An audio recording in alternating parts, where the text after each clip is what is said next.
for joining us today on Something to Think About with Pastor Mike, where the topics can range from current events, historical perspectives, practical Bible application, to whatever's on his mind today.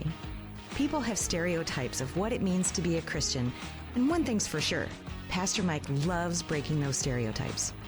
Pastor Mike Hasseltine is the senior pastor of Maranatha Church with campuses in Forest Lake and Chisago, Minnesota. With over 40 years of practical pastoral ministry, Pastor Mike challenges us to be real people, loving a real God, right in the midst of all our real lives. Now, here's Pastor Mike. Hey, good morning. Welcome to another Friday. Good morning. Here we go. Something to think about. Mm-hmm. Man, I live my life that way. I really do. I'm just listening to the intro of the show, whatever's on my mind, and breaking stereotypes. It is what I have been doing my whole life. It really is. Pastor Robin, how are you? I'm doing great. Fantastic. You had a couple days off. I did. Did you have a productive couple days off? I did. It was really nice. Okay. Did your husband think it was productive? Or does he wish you'd leave him alone and go back to work? I don't know that my husband ever really wishes I would leave and go back to work. Oh, okay. He's great that way. That's really cool. We have also learned the art of working in separate places, too, on different things. So you're working in the house or on the house or whatever, but it's in different areas. It may be. I mean, it's not like we're hanging wallpaper together. That's not a good idea. He'd be all wrapped up and, bottled up and whatever else. Who knows? Oh, my gosh. Mm-hmm. Jay, how you doing, man? Man, I'm doing great. I was just chuckling about the wallpaper. Right? When we were first married, probably been married 6-9 months, and we always heard, don't ever wallpaper together. Mm-hmm. And went, that's not us. We're better than that. Yeah. No, don't wallpaper. We're doing great, man. It's beautiful outside. I think I might take a motorbike out today. If I had some time, which I'm going to see if I can later this afternoon, take my bike out and just, if nothing else, to ride it long enough to put some fuel additive in it and get that through and then put it away for the winter, yeah. It'd be great. And we have our apprentice producer, KJ. How you doing, man? He's thumbs up. There we go. No microphone. So he gives me the thumbs up. He's doing it next week? Yep. Our next show, he'll be doing live, so that'll be awesome. You can harass him some more. I will. Once he gets a microphone in front of him, I will definitely harass him. Mm-hmm. That's kind of what I do. Absolutely. Mm-hmm. Yeah, we have been spoiled this weather. Yeah. This has been very nice. Incredible. I'm like, I don't want to move to Arizona. Let's just bring Arizona here. Bring on global warming, man. Wow. It's That's a topic. You hear about it all the time, global warming. Well, it's like, let's bring it on. Mm-hmm. That's pretty wild. I don't know enough about the hundreds of years worth of cycles to know where it all actually fits together. So I mean, again, it's not important what I really think or believe, but I believe that we go through cycles, 100-year cycles and all that. I don't believe all this stuff I hear about global warming. I mean, the glaciers have shrunk back, regrown, shrunk back. It's just that we're not, old enough to remember it. Mm. But history does. It's recorded. Mm. So I'm like, whatever. Mm. And as a Christian, I know this whole world is going to be wrapped up anyway. Right. So I'm trying to burn as much fossil fuel in my lifetime as I can. My cylinder index, to quote Joe Souchere, my cylinder index is really, really high. Oh my gosh. Someday I should take the time to go through and count all the cylinders in my world. He says you should have at least as many cylinders as years old you are. Which was a struggle for me for a long time, and you've caught up. Oh, yeah. Now I stopped counting when I got about 5 years past my age. I was like, I'm good. That's good. I'm good. That's funny. Okay, so I believe that I would be able to surpass my age too. I really do. Because you count lawnmowers, don't you? I mean, you count everything. If it has a piston, anything that burns fuel.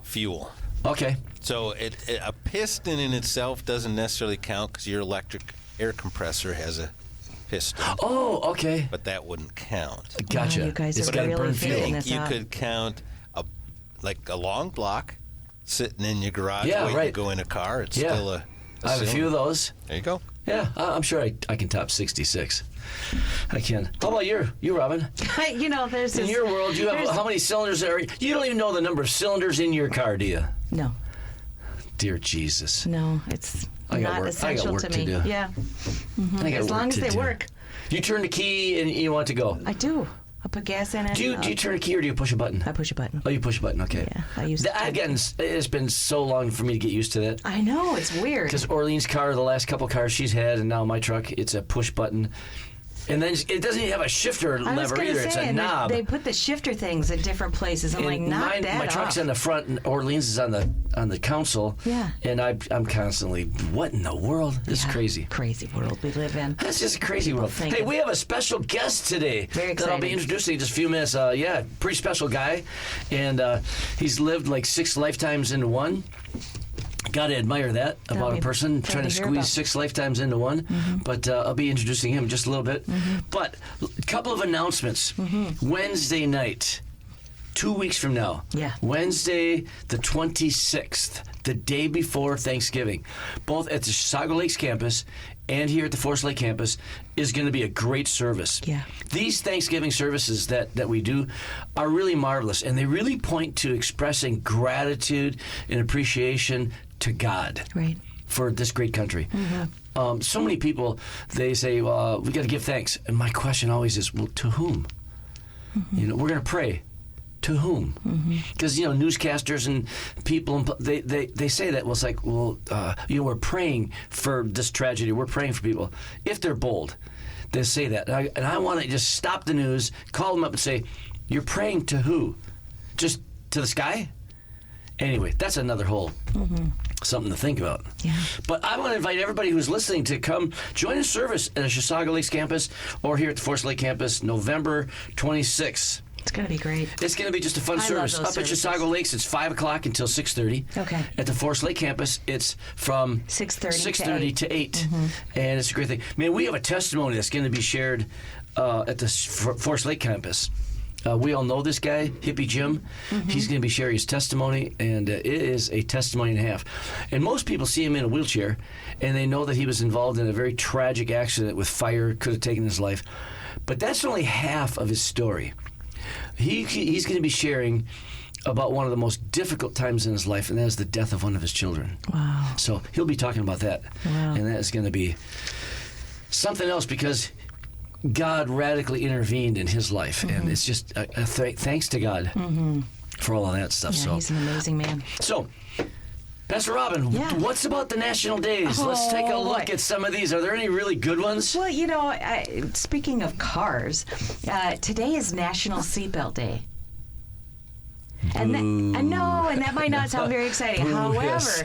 I did a little bit of research, and in 1959, Nils Bohlin, a Swedish engineer from Volvo, created today's three-point harness 66 years ago.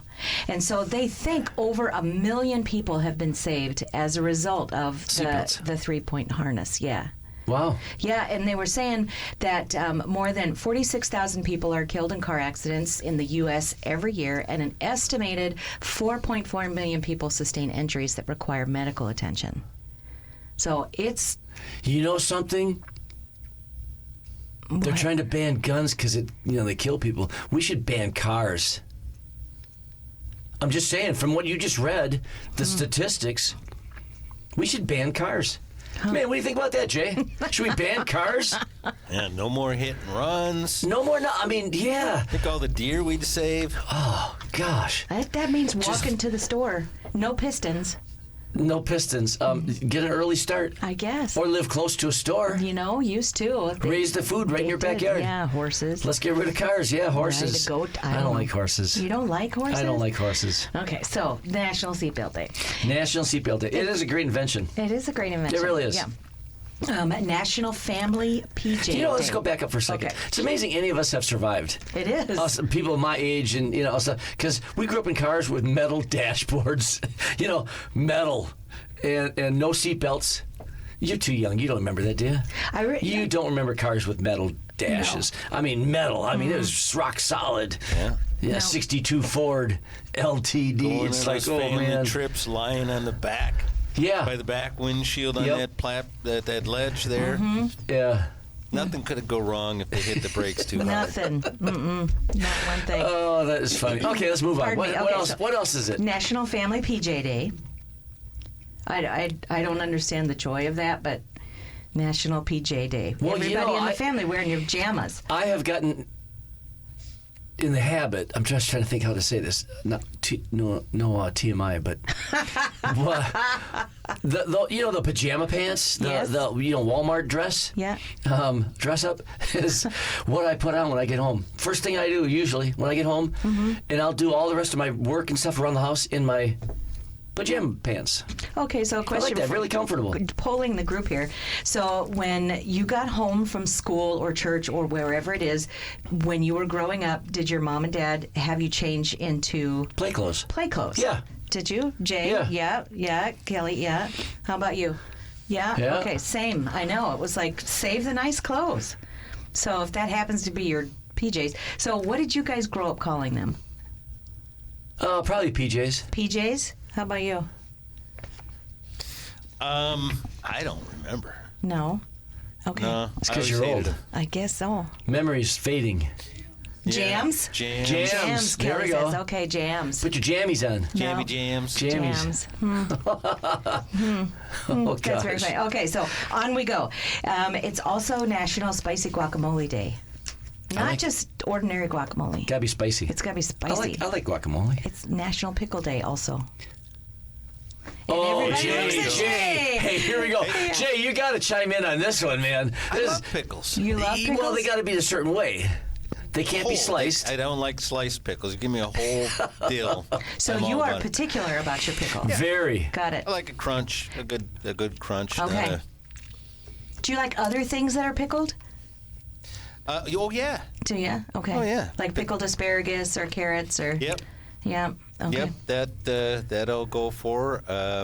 Bread and butter pickles? No. No. They're sliced. He didn't like Sliced. Okay. Nope. None of those. Okay. Spears are even worse. Are they? Okay. Yep. But Wow. that. It's got to be whole. Or relish. relish is okay. Yep, relish is Sweet okay. or dill? Dill. Yeah, it's the only way to go. Dill. The sweet relish people. My goodness. Okay. But anyway, there's I do want to let you know. So this coming week, Saturday, it's important to know it's Spicy Hermit Cookie Day. What in the world's a spicy hermit? Spicy Hermit cookie is from New England, and it's a chewy, soft, old-fashioned cookie that's got cinnamon and cloves and allspice and sometimes raisins or nuts. But they call it a Spicy Hermit cookie. Yeah, I have to admit, I love cookies, but that doesn't even sound good. It doesn't what sound else? good? What else is it? What else we got? Saturday is National Clean Out Your Refrigerator Day. Oh, that's almost every day. I think you've kind of got a reputation for I cleaning have a out the reputation for refrigerator. cleaning out the refrigerator. I do. Yeah. In fact, I love making Musco omelets. Musco. Musco omelets. Man, I love making Musco omelets. I'm a professional Musco omelet maker. And people ask, what's a Musco omelet? When you take everything in the refrigerator that must go, and you put it in an omelet, and it's like a Musco omelet. There you go. Okay, just one last one. This coming Monday, Pastor Arlene, is National Take a Hike Day. So, Are you going to hiking. tell her to take a hike? I'm going to I would never encourage say her that to to her. hike. No, not take a hike, but just Hey, to Pastor enjoy a Arlene, hike. take a hike. No, she No, does like to hike. she That is does true. like She to does like to hike. hike. Yeah. Jay, you got something on your mind over there? Yeah, I was kind of going back to the refrigerator Okay. thing. I know Pastor Mike and I were talking about this not too long ago. How ironic it is as a first world problem to go to your fridge and go, I have nothing to eat, Right. and you're looking around, and then you go buy stuff and you have. I can't fit this in my refrigerator. Right. Yeah. There's too much stuff in here, yet Right. we have nothing Right. to eat when you look in there. Nothing that's snack worthy. Which is so interesting because different cultures do different things. I know, like in France, they shop every couple of days, so their refrigerators are much smaller, and what Germany, they same eat is thing. Germany, same thing. Austria, same thing. When we were- so yeah. it's very cultural. When we were in Germany, the family would go out and buy meat and bread Yeah. every morning Yeah. and anything else they needed for that next day, for that night and the next morning. Mm-hmm. I love a German breakfast. It's sausage meats, cheeses, breads. That's a German breakfast. Mm-hmm. The idea of eggs, not so big, definitely not a cereal with milk. You're right. Sweet things. That not so doesn't much, happen yeah. that way. Yeah. Yeah, I loved it. Interesting. It's pretty So wild. that's it for National Days. National Days, I love it. Well, hey, you know something? It is time to introduce you to our guest. We have a very special guest in the studio this morning, and he's a wonderful guy. I'm not sure if he'd agree with that, but he's a wonderful guy. Brian Qualley. Do you still go by the nickname The Brain? Sometimes. Sometimes? Yeah. Okay. Yeah. Some people still call me that, but They do. Okay. Yeah. Brian Qualley. He is a tattoo artist. So most of the tattoos I have, he put on me. Wow. I know. Yeah. In fact, I was in the chair yesterday. Yeah. So I was going to introduce you as, hey, the man in the studio this morning has inflicted a lot of pain in my life. I was going to introduce him that way and make a guess. It's like, what in the world does that mean? But no, tattoo artist and all that. It's been great. Man, I've known you for how long? How many years has it been? it's been 89 maybe? Yeah? 89, Wow. 88. That's a long time. Yeah, I just got done moving his microphone a little bit closer to Wow. him. So, yeah, 89, that's a long time. 36 years. Wow, it's a long time. So tell me, or tell us, how in the world, where did you grow up, first of all? Let's just start there. Where'd you grow up? North Branch, Minnesota. You haven't went far, have you? Nope. Because your shop is in Harris, Minnesota. Harris, Wow. Okay, so you grew up right here in North Branch. So what got you into thinking about doing tattoo work? Well, I always like to draw. Matter of fact, that's usually what I did in school. I'd turn my worksheets over and draw on the back of them. Ah. But I did some handmade hand poke tattoos on myself when I was a kid. Okay. So I went and talked to a tattoo artist about covering them up and getting rid of them. So that's why I got interested in it. What did you use for ink? I mean, what were you thinking? It was, I mean, literally, don't you think, hey, this is a way to infect myself, give myself a good infection, take a sharpened, paper clip or whatever, and yeah, you probably used a needle, but. needle with thread on it. Yep. So what did you use for ink? Out of your ink I pen? stole bottle ink from art class. Wow. So just that. Yep. How did you know? How did you know that it wasn't going to hurt you? My friend was doing it. I don't know. Yeah. Didn't think that hard, So probably. let's just maybe. do this. Let's take some Yeah. ink out of the bottle here. Wow. And let's just get some tattoos made. No, I don't think that was even a thought. I don't remember Yeah. even thinking about that. Well, of course, because you were young. When we're young, we all do stupid things that we don't think about. Yeah. So it evolved from there into what? So you have to talk to a tattoo artist. So now you're in your what? Late teens, early teens, Mid-20s. mid-20s. Okay. So let's fast forward. You're in mid-20s, and where's your first job My first job was, as a tattooist?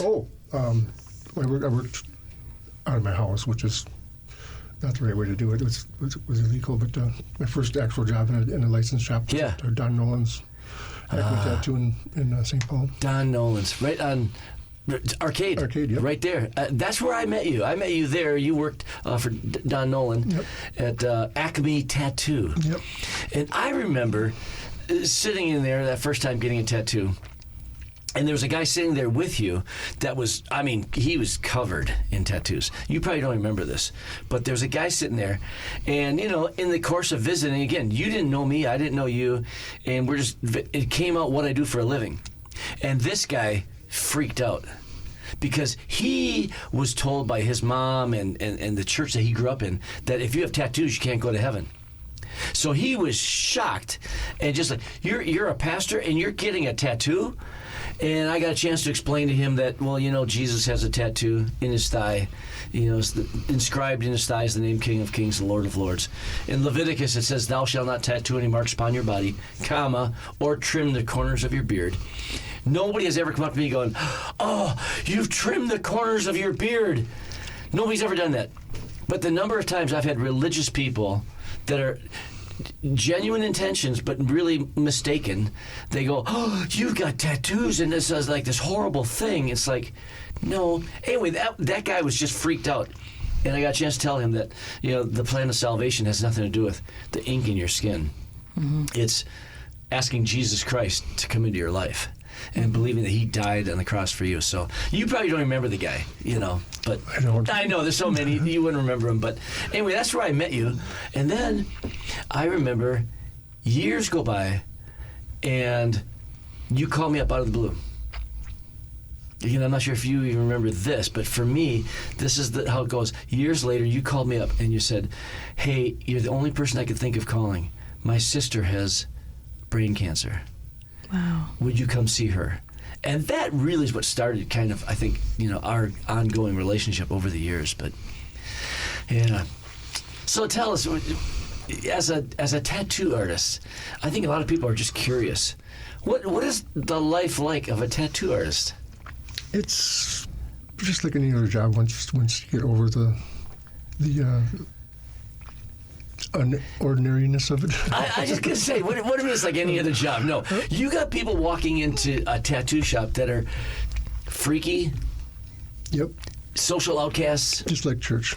Just like church. Yeah, that's right. That's great. Yes. In fact, in the second half of the show, I want to talk more about that. Talking about the church is a lot like a tattoo shop, or it can be. And what a great combination. And right now, some of our listeners are going, "What? A church like a tattoo shop?" And it's like, wow. Okay, so we're gonna get into that in the next part of the show. But when you say it's like any other job, once you get past the uniqueness of it, you really are a little demented. Wow. Wow. Thank you. Yeah, right, exactly. No, I mean, that is just a very unique perspective to look at your job, because, anybody who walks in a tattoo shop, they get exposed to seeing things that they're just, man, I'm not used to this. This is just wild. And you see the people sitting in the chair, getting tattooed, screaming, crying for their mom, oh, yelling. No, okay, I'm just kidding about that part. But sitting there getting tattooed, very unique people. Yeah, very unique. Yep. Uh-huh. So, how many tattoos did you get from Don Nolan? One whole sleeve, and then probably 5 or 6 other ones scattered around. Okay. I love the piece of cake. Tell us about the piece of cake. The piece of cake was when someone asks you how it feels to get tattooed in your armpit. I can tell them it's a piece of cake, and I can show it to them. It's my only joke tattoo, and it's not a good one, but It's a good joke. It's a piece of cake, because if you're out there and listening and you never had a tattoo, I can describe it as like taking a sewing machine, running it on your arm, just going up and down, and dragging it through your skin as it's going up and down. That's what a tattoo feels like. You're really selling Exactly. it. Wow. Exactly. It's exactly what it's like. There's a needle going up and down, and he's like kind of dragging it through your skin. Huh. And that's what a tattoo feels like. Mm-hmm.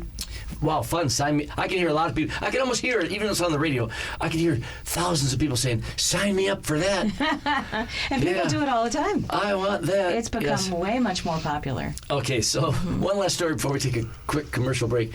So I was just there yesterday, visiting you, and you did some work on my arm. And right before we started, I thought this was just classic. It's so Brian to me. Just so, I know what they feel like and all this. I can identify.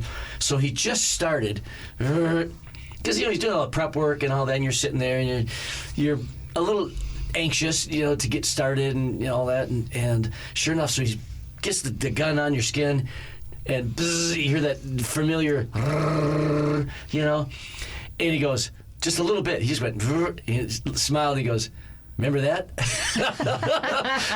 You remember that? It's like, oh yeah, because it definitely wakes you up, man. You're paying attention after you get started. The first line's always a wake-up call.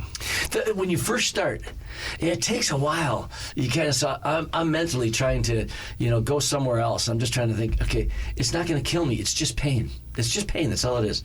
Just sit there. Then after you're going for a while, it kind of does self-numb, if you will. I don't know if that makes sense, but it kind of does self-numb. So, Robin, if you're ever thinking about getting a tattoo sometime, know this, that intense screaming, type pain, it'll subside to just a lot of pain. Okay, with that, we're going to take a commercial break. We'll be right back with Brian Qualley. You're listening to Something to Think About with me, Pastor Mike, a production of WAJC, Your Life Radio on 88.1 and 91.7 FM. We'd love to hear from you. If you have questions or comments about today's show, email us at wajc@wajc.com. at yourliferadio.com. If you're ever in the Forest Lake area, I'd love to personally invite you to join us for a Sunday morning service at 9:30 a.m. or Wednesday evenings at 6:30 p.m. There's something for everyone. Something to Think About with Pastor Mike is a production of WAJC Your Life Radio, which is owned and operated by Maranatha Assembly of God in Forest Lake, Minnesota. You can find more information on the web at realchurch.org. Now, back to Something to Think About. Here we go. It's going so good. Man, we got in the studio today, we have a special guest, special to me. He has given me most of my tattoos. I've found him to be just a really, really incredible guy. He's lived, man, a kind of a crazy life. I think it's safe to say I'm not telling any secrets out of school here, but, you know, probably drugs, a little bit of alcohol is in your past. Yep. Yeah, a little bit. Goes with the territory. It goes with the territory, kind of. It really does. But you did become a Christian. Mm-hmm. Tell us a little bit about how that happened. How was that? What was that like? What was going on in your life at the time? And I was doing way too many drugs, partying way too much, on the verge of losing everything, and I was actually in some trouble, and I was on my way to see a lawyer. And after seeing the lawyer, I was going to go visit my brother-in-law, Speedo, who was freshly born again, and I was going to see if he could save me. And I ended up getting saved in the car by myself on the way there, just talking to God. And it's cool. Again, it wasn't in a church. It wasn't somebody leading you to pray. But when someone's heart genuinely reaches out to God, that's a wonderful point of contact and salvation. I was going to prison, and I just told God, if you're real, prove yourself that you're real to me, and then I don't care if I go to prison. I'll go to prison and serve you if that's what you want. Yeah. And he revealed himself to me. So that's really cool. So what happened shortly after that? How did you did you go to prison? No, you didn't have to go. No. Okay, you got a good attorney, get you off. I had a public defender, and I got off on a technicality. My name wasn't on the search warrant, so. Oh, okay. Yep. Wow. But I quit smoking cigarettes, quit doing drugs and everything that day. Really? That day was it? Well, you come back to it later. Yeah, you backslide. Never on cigarettes, though. Never on cigarettes, huh? Never on cigarettes. No. Yeah. I never smoked cigarettes. I like marijuana too much more than to smoke cigarettes. Why would you put that smoke in your lungs and it doesn't do anything? But that's another whole story. Oh, my gosh. Okay, so how did you grow as a Christian? Tell us a little bit about what was that experience like? Because I know that so many people, they think when you give your life to Jesus, everything just radically changes and all that. And it can, and for many it does. But for many, it's a 2 steps forward, 1 step back, 2 steps forward, 1 step back.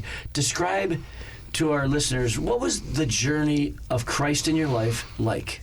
Well, to start off, it was a complete life change. And like I said, I was living with my girlfriend, who later became my wife. But we stopped sleeping. We stayed sleeping in the same bed, but we stopped being intimate. We just slept in bed. That's all. Yeah. And born again Christian, born again virgins, I guess we were, something like that. But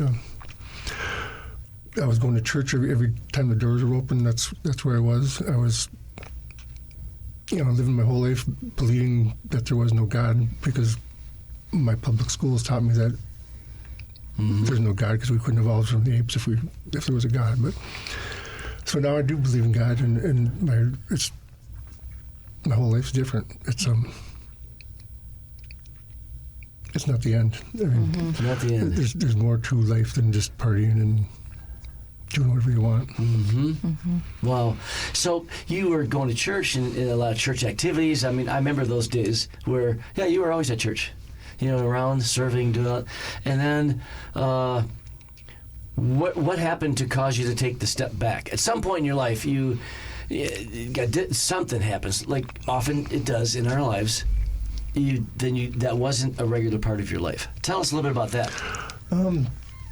Probably the worst thing was a divorce. I was married for almost 20 years, and I thought, well, I'm doing it God's way. We're going to be married forever. Yep. We're going to till death do us part, kind of thing. And when that ended, it was a big shock to me. Yeah, that really rocked your world. Yep. I mean, that sent you into a tailspin. I started drinking more than I'd ever drank. Yeah. More than anybody I knew drank. Yeah. I just wanted to disappear, fall asleep. You and I were talking a little bit about this yesterday, and some Christians would chide you or rebuke you for drinking so much. And you put it in perspective in our conversation the other day when you said, it was either drink or kill myself. I think I took the better route. And I said, I'm thinking, absolutely. Yeah. But now there's a lot of religious Pharisaical type people out there possibly listening that goes, well, you should have just trusted Jesus. And they don't understand the depths of despair. I mean, even King David was depressed clinically. He says, Lord, my tears have been my food both day and night. And you read a lot of the lamenting of people are trying to kill me without a cause. And just this anguish. And if people have not been through, let me restate that. People who have been through a divorce, they're the only ones, I think, who have the right to truly understand what you were experiencing. Incredible. Because I've walked with people, I can empathize, but I can't tell them I know what you're feeling, because I don't. But just the incredible pain, the shock, disappointment, to the very core of your being. So you fell off the wagon for quite a while. Yep. And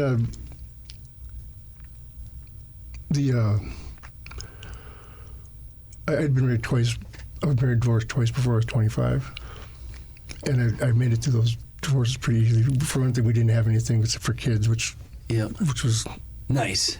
Well, it sucked not having your kids in your life. Oh, seeing them on the weekends and stuff. Yes. But I don't think either one of us actually thought we were going to live together forever. Most marriages last 2 years, at the most. So, but this was. I thought I was in it for the long haul. So, because of Christ, and you give your life to Christ, and there's that idea that we're going to make this together, and it's going to be a forever thing. Where you're right. I remember seeing some of your other wives, and some of the relationships, and you're right. They were kind of fleeting, right. But you were in a way different place. Yeah. So now you're a Christian, and this disillusionment, and it's like, oh my gosh, crash. So what pulled you out of it? And I'm not sure if you really want to state how long you were in this funk. I'm still there. You're still there as far as your marriage. Well, but your life's not. Now you're not a raging alcoholic. You don't dive into the bottle every night and try to soothe yourself to get to sleep. I still drink, but I don't drink to get drunk. Right. Yep. Yeah. So, if you can say, how long was that period of where you just? You just wanted to die. Probably 2 years. For 2 years. Yep. That's hard. And it kind of got better towards the end of the 2 years, but then I switched drug of choices and became a raging workaholic. That was nice for money wise, but the alcohol is expensive. So you came out of that thing, and so how would you describe your relationship with God now? How did that relationship change, get restored? Well, not that he ever left you. I don't want to. No. I don't want to say that. I definitely put my wife before God. I did. I can't deny it. And if I would have done it the other way around, my marriage probably would have lasted longer. And he's brought me closer to him. I'm closer to God than ever. Yep. Praise God. That is really good. So, God, we got to switch gears here. I want to get to this idea of the church and the tattoo shop, but let's just switch a little bit. Because you said, I love God now more than ever. I'm closer than ever. Some listeners out there are wondering, well, how can you do what you do and be a Christian? How do you address that? You mean tattooing? Yeah, tattooing. It's a job. It's a job. It's my ministry. I hand out free Bibles at the shop. I have flyers that give the message of salvation in tattoo lingo, kind of. Eternal ink flyers are called. Yep. It's a fun job. It's a fun job. Mm-hmm. So, to our lily white listeners out there, possibly, would you invite them to say, hey, for a little bit of what is it? I'm trying to think. Like at school, they go out to what do you call that when internship or apprentice? Field or they go field trip. Take a field trip. That's the word I'm looking for. I think it'd be kind of cool for a lily white Christian to take a field trip and go inside a tattoo shop one time. Sure. It'd be kind of an interesting experience. Every Sunday after church, I have brunch. You have brunch at your place, Ribs, chicken, and it's choice baked potatoes. And anybody's invited. Anybody. Anybody can come. This is in cool. Harris, Minnesota. From what time to what time? Around 2 till when everybody's done. Done leave and they leave. Okay, it's 2:00. Wow. Sometimes I'm one gonna pop o'clock. up there, if not this Sunday, very soon, to come up and hang with you guys.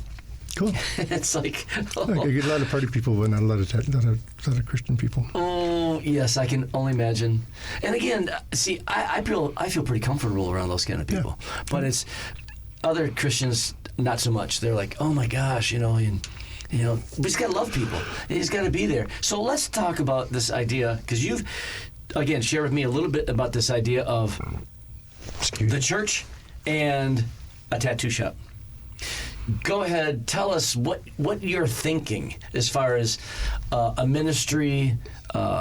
In what ways are the church and tattoo shops like? I could pontificate on that for a little while, but I'd like to hear you. What way are churches and tattoo shops alike? Anybody's welcome. I don't know. Okay, yep, I don't know. You don't know. Yeah, it's like, I love that because everyone's welcome. I love the theme song of Cheers. Mm-hmm. I'm not. Sometimes you want to go. Where everybody knows your name and you find out your problems are all the same. It's pretty well. Robin, you ever been inside of a tattoo shop? I've not. You have not. You No. gotta go sometime. Yeah, I'd be You and glad. Artie can go Sunday. Yeah, Go have lunch. go have lunch. Yeah. It'd be, I think for a lot of people it'd be an eye-opening experience. But I love the idea that you said they're a lot alike because everybody's welcome. Yeah. They're not judgmental. A tattoo shop, you walk in, nobody's gonna go, oh, you're too lily white, you're too, whatever. No, everyone's welcome. And in a church, should be the same thing. Everyone is welcome. Well, and everybody's there for their own reasons. True. Yeah. I'm there to make money. Yeah. Yeah. Well, that's a good thing. That is your job. That's a good reason to be there. I was there, even while I was there, a couple people stopped in. One guy that used to come here, but now he goes up to Access Church in North Branch, where my brother pastored for quite a few years. He goes there now because they moved to North Branch. But he happened to be in the shop, sees me sitting there, and he goes, Pastor Mike. Mm-hmm. It's kind of nice to be in a place where everybody knows your name. And just to think about what he's getting, he is from the country of Uganda, and he wants to get a tattoo of the country of Uganda. Oh, cool. On him. Yeah. And then a little while later, another guy comes in, and he wants to pay tribute to a son, tragically, that he lost. And there's a verse that he's going to be getting, not a verse, but a saying put on his wrist. And you're right. It's amazing all the different people that come in there for all the different reasons. Right. Yeah. They all have different reasons, and they're all welcome, just like a church. And a church like Maranatha, where I'm constantly trying to break stereotypes and make people feel like, hey, you're welcome. You need to come in here. You can come in with a cigarette pack rolled up in your sleeve. I don't care. I don't think God cares. But there's a lot of religious people who would care. They would look sideways at him and go, "What in the world?" That's not the church. That's just a religious kind of judgmental person that doesn't know any better. The idea, the freedom that we can have of just being who you are and loving God. And I think when someone like yourself, as a tattoo artist, who owns a shop, and you have for 29 years or 30... Since 98. Since 1998. 98. God, it goes back a few days. I'm not going to do public math, but it's a long time. So as an owner of a shop and all that, and you as a Christian, no doubt you break people's stereotypes. Because they just naturally expect, a tattoo shop is just all about bad. bikers and Yeah, exactly. They just think this is bad. So here they come into this shop, and you're usually smiling. Usually. I mean, you're a happy guy. Yep. You're a happy guy, smiling, and the perception and the stereotype that they have of a tattoo shop has a little bit of a change to it when they come into your shop. And I just think that's really cool, because it's not all hell, death, and destruction. Although the decorations in most tattoo shops, they just are skulls, flames, all this kind of stuff. And you definitely, like me, you definitely like skulls. Yep, I do. You have a lot of skulls in your shop. I like angry music. I like A little bit of everything. Yeah. And to say, I love God, that breaks people's stereotypes, which is like really, really cool. I'm thinking about opening up a tattoo parlor here in the shop, in the church. We have a classroom down the hall. We could just open up a tattoo shop right here. Okay, I'm joking, but I've tattooed here before. you've tattooed here before? Yeah, When? car show. Oh, at the car show. Yes, you did. Yes. Wow. That's cool. I wonder what it'd be like to set up a shop. What are the classrooms in there? Start having, Maranatha tattoo. We can do that. Oh, yeah. Robin could Sunday get her specials. first We right just got to here take on the radio. Say that again? So maybe Robin could get her first right here on the radio. Right here Live on show. right during the show. We could listen to her scream. You're assuming I would scream. Yes, I am. I can make her scream. Yes, yes. Uh-huh. Everybody deals with pain differently, don't you think? Yep. Well, okay, so you are a female and you did give birth. So there is a pain tolerance level there somewhere. Never scream. You never screamed. No, you startle me. You might get a scream. Oh, But pain, true. That's true. I made you scream a few times. But it startled me. yeah, I'm trying to think. You have screamed probably many times at Arnie. No. Come on, you don't want. Yeah, let's not go there. Every wife has screamed at her husband at some point. That's their job. That's their job. Wow. I'm not sure about that. It's like, wow, Okay. that's their Here job. Oh, wow. Yeah, scream. So my wife and I, we were married for 15 years. When one of our anniversaries, she said to me, she says, Mike, we've been married 15 years and you've never raised your voice at me. I never wasn't thinking about it. It's not like I was trying hard not to, except for this is my teammate in this life. Why would I call names and belittle and yell at and that person? So now it's been 45 years, and I've never raised my voice at my wife. Now, awesome. Sometimes people think, well, you mean you never fought? Oh, no, I didn't say we haven't fought and disagreed and all that. I've just never called her names or yelled at her. Why would I do that to my teammate? When the ball is fumbled, you try to recover the ball as quick as possible. You don't take 2 steps back and blame, you idiot, you dropped the ball, and all that kind of thing. Now, I jokingly, but honestly say, she can't say that. There went a bus. Yeah, there goes under the bus. Yeah, I've never raised my voice at her, but she can't say she's never raised her voice at me. But I've deserved it, so. And she hasn't done it, but just a few times. Yeah. And I think that's kind of rare. It's kind of rare. I just am receiving some texts from staff members that they're thinking a staff tattoo party. Oh, they are, huh? Yeah. A staff tattoo party. A staff tattoo party. Okay, so we had a missions trip over to We're not here Thailand, first, and yeah. while I was there, I arranged a tattoo artist to come to our hotel, and a bunch of us got tattoos in Thailand to commemorate that trip. And again, so and our listeners, I don't know who's all listening, but man, I'm sure that some people are out there scratching their head going, you did what? You actually encouraged it and you aligned it up for people to get to. Yeah, I did, because it's just ink in your skin. That's all it is. For years up at your shop, your body is a temple. Quoting the Bible, your body's a temple. We're here to paint the walls. Yeah. Uh-huh.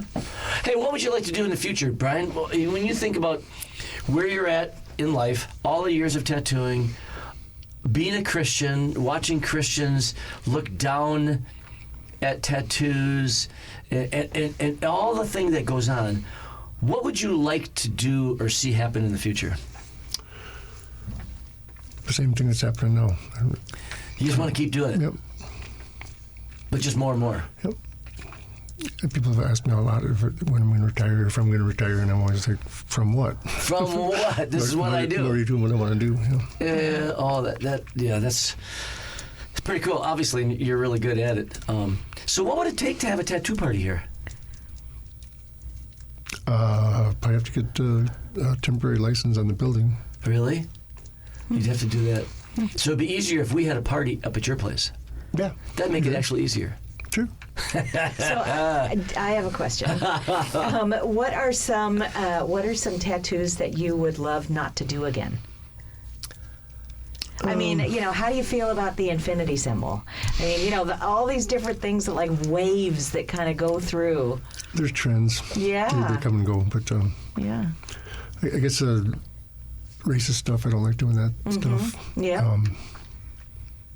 But I will do it on somebody if that's what they want. I figure that at least they're getting to listen to some Christian music. Hopefully, if it comes up on my CD player, there, and to get a flyer, and 10% of their money goes to church. So it's like, yeah, you'll do it. yeah. You can't make people be moral, or you can't make. They have to from the heart. It's really all about.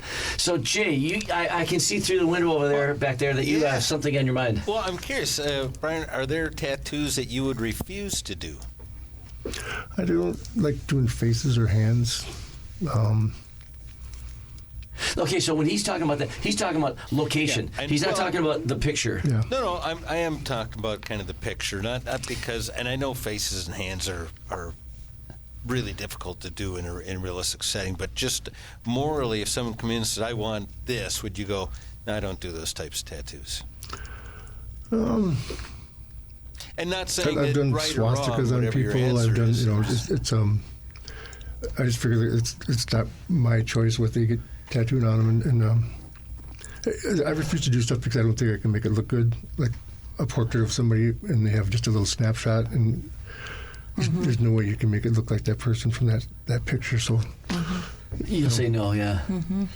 But I know personally you really don't like doing people's faces. I mean, putting tattoos on their face or on their hands. No. You just don't. It's kind of like giving society the whatsoever. Yeah.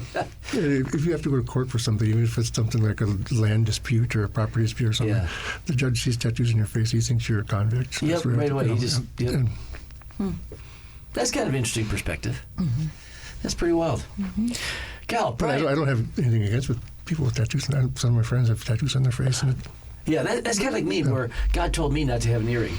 But men wearing earrings doesn't bother me, one bit. But for me, God told me not to get an earring. So I don't have earrings. And that's what I mean. But it's kind of funny. We tell people that, the truth will set you free. Ask Jesus into your life, and he'll set you free.